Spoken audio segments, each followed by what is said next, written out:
Hello and welcome to AI for Developers. I'm Chaitanya talking bot. Today's lesson is titled Large Language Models. LLMs. Explained. The brain behind ChatGPT. Ever wondered how ChatGPT seems to understand you and write like a human? Meet large language models. LLMs. They're the powerful AI programs that make it all possible. Think of them as incredibly advanced digital brains trained specifically to work with human language. As developers, understanding these isn't just cool.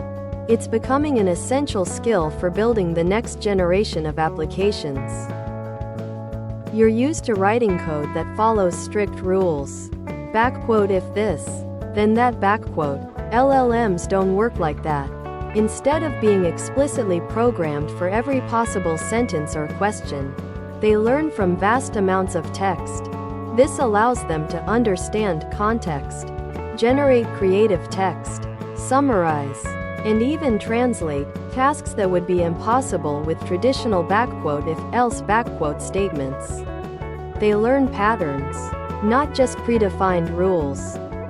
The large in LLM refers to two main things. 1. Massive training data. We're talking about trillions of words, entire internet archives, books, articles. Imagine teaching a student by having them read every book in every library in the world. 2. Billions of parameters. These are like the knobs and dials inside the model that get adjusted during training. More parameters mean the model can learn more complex relationships and nuances in language. Think of it as having a super complex, highly configurable machine. LLMs learn through a process called training. Imagine teaching that super smart student by showing them almost every piece of text ever written. The model reads and rereads, trying to predict the next word in a sentence. For example, if it sees the sky is underscore, it learns that blue is a very common next word.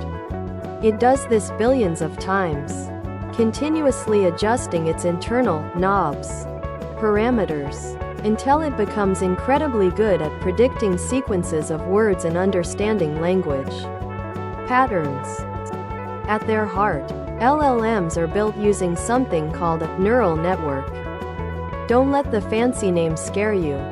Think of it like a simplified version of our own brain's interconnected neurons. It's a complex system of mathematical functions, organized into layers.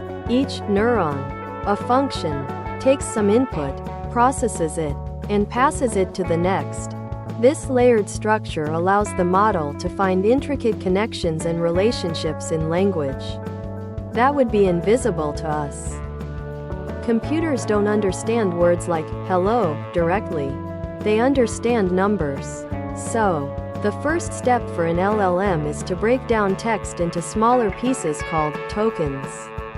A token can be a whole word, a part of a word, or even punctuation. Each token is then converted into a unique number. So, hello, world, might become something like backquote 1234, 5, 6789, 2, backquote. This numerical representation is what the neural network actually processes. When you ask an LLM a question, it doesn't think like a human. Instead, it uses its immense training to predict the most probable sequence of tokens, numbers, that should follow your input. It generates one token at a time, considering what it has generated so far, until it decides the response is complete. It's like a highly sophisticated auto-complete feature running at lightning speed, pulling from its vast knowledge base of learned language patterns. As a developer, you typically don't build LLMs from scratch. Instead, you interact with them through asterisk APIs. Application programming interfaces.